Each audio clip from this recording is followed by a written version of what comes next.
Hello everybody, this is C Jyoti Deshwal and I welcome you all again back to my YouTube channel. उम्मीद है कि आप सब बहुत बढ़िया होंगे और आपकी तैयारी फॉर मई 2026 एग्जामिनेशन काफी अच्छे से चल रही होगी। बट मुझे ये भी पता है कि आप में से अभी भी काफी ऐसे बच्चे हैं जो सीए फाइनल ऑडिट के साथ स्ट्रगल कर रहे हैं। काफी सारे ऐसे बच्चे होंगे जिन्होंने अभी तक इस सब्जेक्ट को पढ़ना भी नहीं शुरू किया, टच भी नहीं किया। इनफैक्ट ऐसा भी कोई बच्चा हो सकता है जिसका मई 2026 में ये फर्स्ट अटेम्प्ट है और जिसने इस सब्जेक्ट को टच भी नहीं किया, क्लासेस भी नहीं देखी है, रिवीजन तो बहुत दूर की बात है। तो इस वीडियो के अंदर मैं 3 चीजें डिस्कस करने वाली हूँ। सबसे पहले I am going to tell you कि अगर आपकी क्लासेस कंप्लीट है या आपके कंसेप्ट क्लियर है ना, आपने या तो क्लासेस ली थी या तो आपने सेल्फ स्टडी किया था, बट अभी आपको रिवीजन करने में इशू आ रहा है, आप कंसेप्ट नहीं होल्ड कर पा रहे हो, आपको सिलेबस बहुत बल्कि लग रहा है, तो आप इस सब्जेक्ट को अप्रोच कैसे करोगे in coming these next 3 months, right. दूसरा, अगर आपने इस सब्जेक्ट को टच ही नहीं किया है, आपको पता ही नहीं कि मेरे को इस सब्जेक्ट के साथ आगे कैसे बढ़ना है, तो आपको कैसे पढ़ाई करनी चाहिए विद और विदाउट क्लासेस, आप कैसे सब्जेक्ट को अप्रोच कर सकते हो, किस टाइप की क्लासेस आपको लेनी चाहिए अगर आप लेना चाहते हो, और अगर आप सेल्फ स्टडी करना चाहते हो तो भी आपको कैसे सब्जेक्ट के साथ आगे बढ़ना चाहिए। This is what I am going to discuss. तीसरा, मैं आपको यही बताऊंगी कि आने वाले टाइम पे आप हमारे YouTube चैनल के ऊपर क्या फ्री कंटेंट एक्सपेक्ट कर सकते हो, क्वालिटी की एश्योरेंस आपको हमेशा रहेगी इस चैनल पे। एंड बेटा, क्या पेड कंटेंट, जैसे कि कुछ 2 बैच ऐसे थे जिसको आप कॉन्टिन्यूसली मांग रहे थे। One was question bank batch and another is MCQ booster batch. ये बैच आपको कब हमारे इस चैनल पे अवेलेबल होंगे, पेड होंगे या फ्री होंगे, that is what I am going to discuss, right. So apart from that, जो एग्जाम बूस्टर बैच है वो कब आएगा, राइट। फ्री रिवीजन सीरीज कब आएगी, that is what I am going to discuss. तो कुल मिलाकर आने वाले अटेम्प्ट के लिए जो भी मटेरियल आपको सीए फाइनल ऑडिट को लेकर चाहिए, वो सारी डिस्कशन इस वीडियो के अंदर होने वाली है। So without wasting any time, let's start with the discussion. Okay, इस टाइम पे जो भी बच्चा इस वीडियो को देखेगा, आप इन दोनों कैटेगरी में से किसी एक कैटेगरी में हो सकते हो। सबसे पहले मैं उन बच्चों को टेकअप करना चाहूंगी जिसको कंसेप्ट आते हैं, राइट। आप क्लासेस कंप्लीट कर चुके हो या आपने सेल्फ स्टडी करी, आपको आइडिया है मेरा सिलेबस क्या है, बट अब आप रिवीजन के टाइम पे स्ट्रगल कर रहे हो क्योंकि आपको ये नहीं समझ में आ रहा है कि इतना बड़ा सिलेबस है, इतने बड़े सिलेबस को मैं कैसे टेकअप करूं, right. So I'm going to give you one universal strategy to approach CA final audit. That means अगर आपने अपनी क्लासेस नहीं भी कंप्लीट करी हैं, आपने इस सब्जेक्ट को कभी नहीं भी पढ़ा है, तो भी आपको एक अप्रोच तो पता होना चाहिए कि आपको अपने सिलेबस को अप्रोच कहां से करना है। जैसे कि अभी एक बच्चा था जिससे मेरी बात हुई, तो उसने मेरे से क्वेश्चन पूछा कि मैंने अभी तक पढ़ना नहीं शुरू किया, मैं पढ़ना कहां से शुरू करूं, मेरे को कहां से शुरुआत करनी है, किन चैप्टर के ऊपर मेरे को फोकस करना चाहिए, वो मैं आपको यहाँ पे बताने वाली हूँ। मतलब ये यूनिवर्सल स्ट्रेटजी है, आप जब भी सब्जेक्ट को अप्रोच करोगे ना, आपका अप्रोच यही रहना चाहिए हमेशा, राइट। ओके, उसके बाद मैं उन स्पेसिफिक पॉइंट के ऊपर आऊंगी कि कैसे कैसे आप आगे बढ़ सकते हो सेल्फ स्टडी के साथ एंड ऑल दोस थिंग्स। तो बेटा, इस सब्जेक्ट को पढ़ने का सही तरीका ये है कि आपको ना इस सब्जेक्ट को क्रैक करना है, तो आप एक स्ट्रेटजी फॉलो करोगे which is divide and rule. आप इस सब्जेक्ट को 2 हिस्सों में तोड़ दो, part A and part B. Part A के अंदर you are going to take up the most important portion of your CA final audit, जो अराउंड बनता है 70 नंबर का पेपर। और मैम, इसके अंदर कौन से चैप्टर आएंगे? इसके अंदर आएंगे आपके सारे स्टैंडर्ड्स के चैप्टर, जो बेसिकली अगर आप अपना सिलेबस खोल के देखते हो तो चैप्टर नंबर 1 से लेकर चैप्टर नंबर 11 आपके सिलेबस में स्टैंडर्ड के चैप्टर हैं, ओके। और इसके साथ साथ बेटा प्रोफेशनल एथिक्स आ जाएगा। सो जो स्टैंडर्ड के चैप्टर है वो बनते हैं अराउंड 50 से लेकर 55% of your question paper, right. And professional ethics बनता है 15 से लेकर 20 नंबर का पेपर यहां से बनता है। तो मतलब कुल मिलाकर आप कह सकते हो 65, 70, 72 ये कुछ वेटेज रहता है आपके इस पार्ट ए का। तो मतलब सबसे इंपॉर्टेंट पार्ट तो मेरे लिए यही हो गया। तो अगर आप 70 मार्क्स का पेपर या 75 मार्क्स का पेपर यहां से बन रहा है इंक्लूडिंग कारू, तो आप ये मान के चलो कि यहां पे भी बहुत अच्छे से पढ़ के आप 60 नंबर अच्छे से ले सकते हो, नहीं तो बेयर मिनिमम भी 50-55 marks you can score easily अगर आपको ऑडिट क्रैक करना है। इसके बाद जो अदर चैप्टर्स बच गए उनको आप कैसे अप्रोच करोगे वो भी मैं आपको बताऊंगी। लेकिन अब यहाँ पे थोड़ा सा अपने को समझना पड़ेगा, जब आप पार्ट ए को शुरू करते हो ना, स्पेशली आई वुड से जो स्टैंडर्ड के चैप्टर है, that is from chapter number 1 to chapter number 11, आप सोच समझ के आपको वो चैप्टर पढ़ने हैं। मतलब मैम, मतलब क्यों? आप ये समझो कि जितना आप इंटर में पढ़ के आते हो एसेस को, वो सारे एसेस फाइनल में भी है, भले आपकी बुक के अंदर वो ना हो, काफी सारे टीचर्स की बुक में वो स्टैंडर्ड नहीं है, बट अगर आप अपना सिलेबस देखते हो तो सिलेबस के अंदर लिखा हुआ है कि दोस्त SAs are very much part of your syllabus, but किस तरीके से वो आपके सिलेबस का हिस्सा है वो भी इंस्टीट्यूट ने बताया हुआ है कि मैं यहाँ से एप्लीकेशन बेस्ड क्वेश्चन पूछूंगा। एप्लीकेशन बेस्ड का मतलब होता है कि वो डायरेक्ट क्वेश्चन नहीं पूछेगा, उनकी एप्लीकेशन पार्ट के ऊपर क्वेश्चन पूछता है, रिक्वायरमेंट वाले पार्ट के ऊपर वो क्वेश्चन पूछता है, राइट। तो मतलब जो भी जितने भी स्टैंडर्ड है, एसेज है, वो सारे सीए फाइनल लेवल पे बहुत इंपॉर्टेंट नहीं है। और कुछ तो ऐसे एसेज है जो अगर आप नहीं भी पढ़ोगे तो भी चल जाएगा, सिर्फ क्वेश्चंस उनके कवर करोगे तो भी चल जाएगा। मतलब कुछ तो ऐसे एसेज है जो बिल्कुल ही फाइनल लेवल पे इंपॉर्टेंट नहीं है, इंटर लेवल पे इंपॉर्टेंट है, ओके। एंड बेटा इसके अलावा प्रोफेशनल एथिक्स भी आप कैसे पढ़ोगे, उसका अप्रोच क्या होना चाहिए, ये मैं आपको बताऊंगी। सो जब अगर आप स्टैंडर्ड को लेकर बैठ रहे हो, आपको स्टैंडर्ड को 3 कैटेगरी में बांटना है, category A, category B, category C. ये जो कैटेगरी ए है ये आपके लिए गोल्ड माइन है, मतलब ये सबसे इंपॉर्टेंट पोर्शन है जहां से एग्जाम में पेपर बनता है, वो इन स्टैंडर्ड से बनता है। मैं इनको अभी वर्ड टू वर्ड नहीं पढ़ रही, ये पीडीएफ मैंने टेलीग्राम चैनल के ऊपर शेयर कर दिया है, आप मेरे टेलीग्राम चैनल पे जाकर इसको ले सकते हो। एंड ये बहुत ही एनालिसिस करने के बाद ये नाम लिखे हुए यहाँ पे स्टैंडर्ड के। मैंने इतनी बार अपने क्वेश्चन बैंक को रिकॉर्ड किया है, रिवाइज किया है क्वेश्चन बैंक को, तो मैंने बार बार देखने के बाद ही स्टैंडर्ड का नाम यहाँ पे लिखा हुआ है, नंबर यहाँ पे लिखे हुए हैं, राइट। तो कैटेगरी ए के अंदर वो सारे स्टैंडर्ड है जहां से आपको मेजोरिटी बार पेपर डिस्क्रिप्टिव पोर्शन में देखने को मिलेगा, ये वो स्टैंडर्ड है बेटा। जैसे कि इसके अंदर अगर मैं आपको बताऊं, SQC 1, SA number 240, SA number 250, SA 540, right, SA number 560, 570, 620, ये कुछ ऐसे इंपॉर्टेंट स्टैंडर्ड है, राइट। एंड कारो इसके अंदर कवर है जो चैप्टर नंबर 7 के साथ कवर हो जाता है, चैप्टर 8, चैप्टर 9, चैप्टर 10, चैप्टर 11, ये स्टैंडर्ड यहाँ पे मोस्टली रखे गए हैं।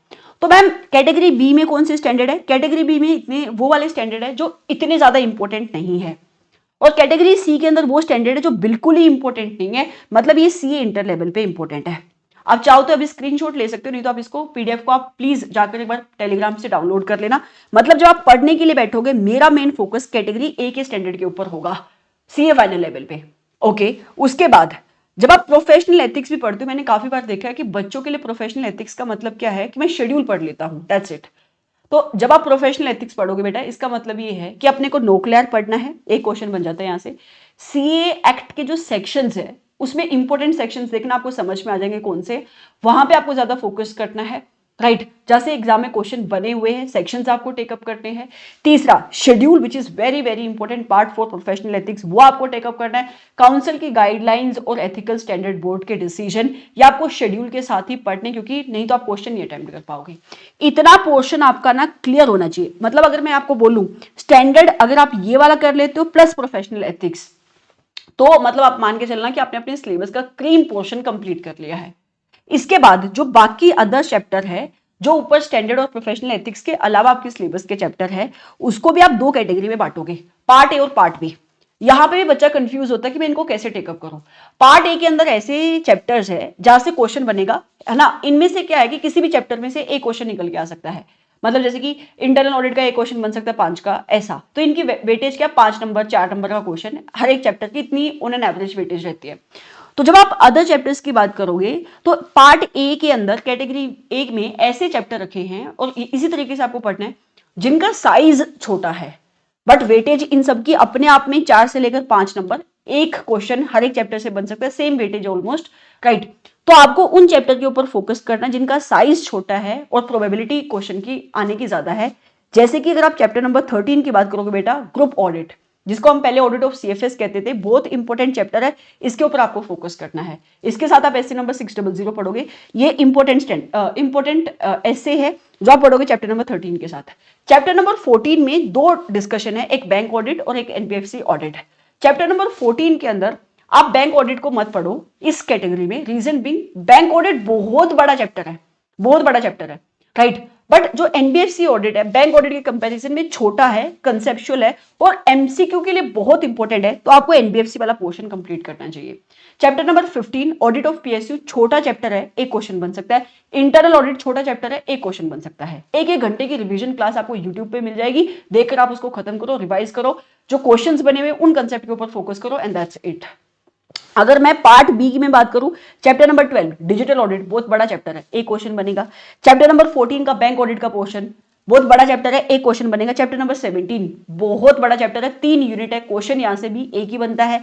चैप्टर नंबर 18 अगेन बहुत बड़ा चैप्टर है, इन सब के कंपैरिजन में थोड़ा छोटा है, बट फिर भी इसकी वेटेज के कंपैरिजन में ये भी लेंथी चैप्टर है, एक क्वेश्चन बनेगा। तो जब आपका ये पूरा हो जाएगा उसके बाद आप पार्ट बी पे आना, और पार्ट बी के जब आप इन चैप्टर्स को कवर करोगे, आपको साथ में क्वेश्चन बैंक पिकअप करना चाहिए और आपको देखना चाहिए कि एग्जाम में कहाँ कहाँ से क्वेश्चन बने हुए हैं। So this is how you are going to approach this subject always. आप इसी तरीके से सब्जेक्ट को अगर अप्रोच करोगे ना, ये सब्जेक्ट आपको मुश्किल नहीं लगेगा और छोटा लगेगा आपको इस सब्जेक्ट। अगर आप सारे ही सिलेबस को इक्वल वेटेज दोगे तो दिस विल नेवर वर्कआउट। या अगर आप अपनी मर्जी से कि जो मेरे को स्टैंडर्ड सही लग रहा है, छोटा लग रहा है, उसको मैं कर लेता हूं, अगर आप उस तरीके से भी आगे बढ़ोगे तो भी सही अप्रोच नहीं है। ठीक है, सो ये तो पढ़ने का तरीका हो गया। अच्छा, अब आप पढ़ोगे कैसे 3 महीने में, तो आपका यहाँ पे फोकस होना चाहिए कि मेरे को 2 महीने के अंदर अगर मैंने कंसेप्ट नहीं पढ़े तो 2 महीने में मैं अपनी लर्निंग के ऊपर फोकस करूंगा और 1 महीने में मैं अपनी रिवीजन के ऊपर फोकस करूंगा। इसकी डिटेल्ड रिवीजन आप कैसे करोगे आने वाले टाइम में, I am going to give you the video, right. But मैंने एक आपको गाइडेंस दे दी कि आप अपना टाइम टेबल जब बनाओगे तो आपको इन प्रायोरिटी के अकॉर्डिंग बनाना चाहिए। ओके, इसके अलावा अगर मैं बात करूं बेटा, आप एक ऐसा बच्चा हो जिसने अभी तक अपनी क्लासेस नहीं करी हैं, आपको नहीं पता है कि मेरे को इस सब्जेक्ट के साथ आगे कैसे पढ़ना है और आप सेल्फ स्टडी करने का सोच रहे हो, तो सेल्फ स्टडी जब आप करोगे इसका मतलब आप खुद पढ़ोगे या आप यूट्यूब से वीडियो देखोगे, यही 2 चीजें आप कर सकते हो, यही इसी को हम सेल्फ स्टडी कहते हैं, राइट। तो अब आपका अप्रोच क्या होगा इस सब्जेक्ट के साथ आगे बढ़ने का, तो आपका अप्रोच भी बहुत ही सिंपल है, आपको इसी तरीके से पढ़ाई करनी है। सो अगर आप वाईटी पे भी यूट्यूब पे भी आप वीडियोस देखने के लिए जाते हो, मेरी देखो या किसी भी टीचर की देखो, जो भी आपको सूट करता है, आपको क्या करना है, इसी सीक्वेंस में आपको पढ़ाई करनी है। दैट मीन सबसे पहले आप कैटेगरी ए के स्टैंडर्ड, फिर आप प्रोफेशनल एथिक्स के ऊपर आओगे, फिर आप कैटेगरी बी के स्टैंडर्ड टेकअप कर सकते हो। उसके बाद अगर आपको अदर चैप्टर्स टेकअप करने हैं तो आप पार्ट ए के ऊपर आप पहले फोकस करोगे। बट मैं यहाँ पे आपको एक एडिशनल पॉइंट ये बताना चाहूंगी कि जब आप ये सेल्फ स्टडी खुद करोगे ना, तो आपको कंसेप्ट के ऊपर ध्यान देना पड़ेगा बेटा, क्योंकि मैं ऐसा मान के चल रही हूँ अगर आपने कभी भी नहीं पढ़ाई करी है तो इसका मतलब आपके फाइनल के कंसेप्ट वीक हो सकते हैं, या आपने इंटर में सब्जेक्ट को अच्छा नहीं पढ़ा है तो भी आपके स्टैंडर्ड के कंसेप्ट वीक हो सकते हैं। सो मैं कंसेप्ट के ऊपर इसलिए इतना फोकस करने को कह रही हूँ क्योंकि जब ऑडिट का पेपर सी फाइनल लेवल पे आता है वो कंसेप्चुअल पेपर होता है, वो केस स्टडी बेस्ड क्वेश्चन पूछता है, इंस्टीट्यूट ज्यादा कई बार तो मल्टी स्टैंडर्ड क्वेश्चन होते हैं। जब वो केस स्टडी आएगी ना एमसीक्यू में, वो भी मल्टी कंसेप्ट्स के वो मिक्स होके वो केस स्टडी आती है, कई बार डायरेक्ट भी आ जाती है, बट अपने को तो उस लेवल की तैयारी करनी है कि कैसा भी पेपर बने अपना पास हो जाए। So you have to focus very much on the concept, right. तो इस वजह से अगर आप सेल्फ स्टडी कर रहे हैं, यूट्यूब पे भी आप कोई रिवीजन वीडियो देखोगे तो कॉम्प्रिहेंसिव रिवीजन वीडियो देखना, शॉर्टकट मत लगाना यहाँ पे। ओके, दूसरा मैं ये बोलूंगी कि आपके लिए क्वेश्चन करना बहुत बहुत इंपॉर्टेंट है, स्पेशली जो कैटेगरी ए के स्टैंडर्ड है उनके क्वेश्चन करना बहुत इंपॉर्टेंट है, स्पेशली प्रोफेशनल एथिक्स चैप्टर के क्वेश्चन करना बहुत बहुत इंपॉर्टेंट है। आप एमसीक्यू सोल्व करना, ऑल्दो मेरी एमसीक्यू का बुक अवेलेबल है, राइट, एंड मैं आगे अभी फ्यूचर में बैच का भी डिस्कशन करूंगी, same goes with the question का discussion as well, right. YouTube पे फ्री बैच भी अवेलेबल है, पुराने वाला है वो अवेलेबल, बट राइट आप चाहो तो उनको रेफर कर सकते हो, जो लक्ष्य बैच अवेलेबल है फ्री में अवेलेबल है वो यूट्यूब पे, नहीं तो आप खुद भी अपने जो क्वेश्चन बैंक आपके पास अवेलेबल होगा उसको आप यूज करो। बट आपको क्वेश्चंस वेरी वेरी इंपॉर्टेंट है ऑडिट में कवर करना, सिर्फ कंसेप्ट पढ़ के नहीं होगा आपका। ये मैं इसलिए इतना एम्फेसाइज करके बोल रही हूँ क्योंकि आपने अभी तक इस सब्जेक्ट का रियल रंग नहीं देखा जब आपने इसको पढ़ा ही नहीं है तो। Okay, right, so this is how you are going to approach अगर आप सेल्फ स्टडी भी कर रहे हो। एंड अगर आप कह रहे हो मैम मुझे इस टाइम पे वैसे सेल्फ स्टडी का कोई स्कोप ही नहीं क्योंकि मेरे को तो गाइडेंस चाहिए, तो आप किस टाइप की क्लासेस यूज कर सकते हो इस सब्जेक्ट के साथ आगे बढ़ने के लिए, तो क्योंकि आपके पास 3 महीने अवेलेबल है, या तो आप फास्ट ट्रैक बैच के साथ जा सकते हो। अगर मैं फास्ट ट्रैक बैच की बात करूं बेटा, फास्ट ट्रैक बैच से आपको क्या हेल्प मिलेगी, कंसेप्ट समझने में हेल्प मिलेगी, जो मैंने आपको बोला कि आपको समझना चाहिए। फास्ट ट्रैक बैच मेरा तो फ्री अभी अवेलेबल है यूट्यूब के ऊपर, अगर आपको पेड बैच लेना है तो आप पेड भी ले सकते हो किसी का। आप एक बार पेड लेने से पहले कंपैरिजन करके देखना मेरे फ्री फास्ट ट्रैक बैच से, आपको समझ में आ जाएगा। बहुत कॉम्प्रिहेंसिव बैच ही अवेलेबल है और सिर्फ इसी अटेम्प्ट में ये रहने वाला है, कुछ टाइम के लिए ही फ्री रहेगा, उसके बाद this is going to go out, right. तो आप बैच को यूज करो। बट आप में से ऐसा बच्चा हो सकता है but ma'am free fast track batch ये भी लेंथी रहता है, इतना भी मेरे पास टाइम नहीं है, तो आपको थोड़ा सा आप वेट करोगे ना, बहुत ही जल्दी I am going to release exam का बूस्टर बैच।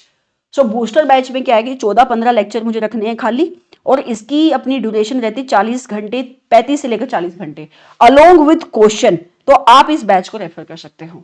ये बैच कब आएगा एग्जाम बूस्टर बैच, ये आएगा आपके जो Feb 20 है उसके बाद, जब रिजल्ट आएगा ना बच्चों का उस टाइम के आसपास ये बैच रिलीज होगा, and this is going to be fresh batch. And अगर मैं बात करूं बेटा क्वेश्चंस के लिए, I am going to release question bank batch.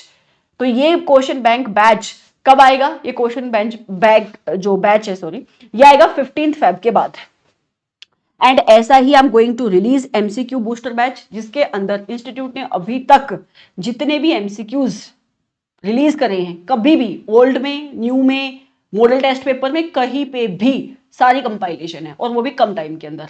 मतलब आपने इसको देख लिया ना तो आपको कोई और एमसीक्यू देखने की जरूरत नहीं, ये भी मैं आपको गारंटी दे रही हूँ, क्योंकि आप कोई भी एमटीपी रिसेंटली उठा के देख सकते हो, इंस्टीट्यूट रिपीट करता है अपने खुद के क्वेश्चंस को। समझ में आ रहा है? तो ज्यादातर बच्चे कहते हैं कि मुझे एमसीक्यू के लिए कोई भी क्लास देखनी ही क्यों है, अगर मैंने कंसेप्ट कर लिया तो मेरे को कोई क्लास क्यों देखनी है। आप कोई भी इंस्टीट्यूट की केस स्टडी उठा के देखो, तब आपको ये समझ में आ जाएगा कि इंटरप्रिटेशंस बेस्ड भी एमसीक्यू होते हैं काफी सारे आपके, राइट। अपार्ट फ्रॉम दैट आपको एटलीस्ट एक बार तो टेस्ट सीरीज लिखकर ही जानी चाहिए।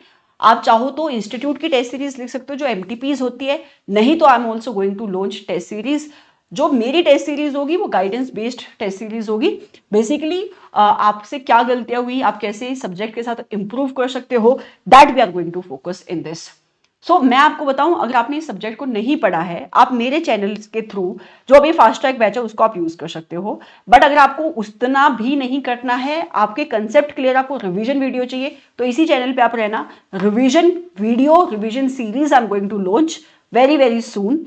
अगर आपको खाली क्वेश्चन बैंक चाहिए, question bank batch I am going to launch. सिर्फ एमसीक्यू चाहिए, MCQ booster batch I am going to launch. सिर्फ टेस्ट सीरीज चाहिए, test series I am going to launch. ठीक है, so this is all about this entire discussion. ये strategy आप कैसे इसको फॉलो करोगे, ये पीडीएफ आपको टेलीग्राम चैनल पे मिल जाएगा। Thank you so much. मैं सिर्फ इतना ही कहना चाहूंगी, ऑडिट से डरो नहीं, जैसे हमारी टैगलाइन है कि ऑडिट को रटने की बजाय समझना शुरू करो। हार्ड वर्क से बचो नहीं, ये समझो कि स्मार्ट वर्क करना कहाँ पे है और कैसे करना है। Thank you so much, have a great day, bye bye.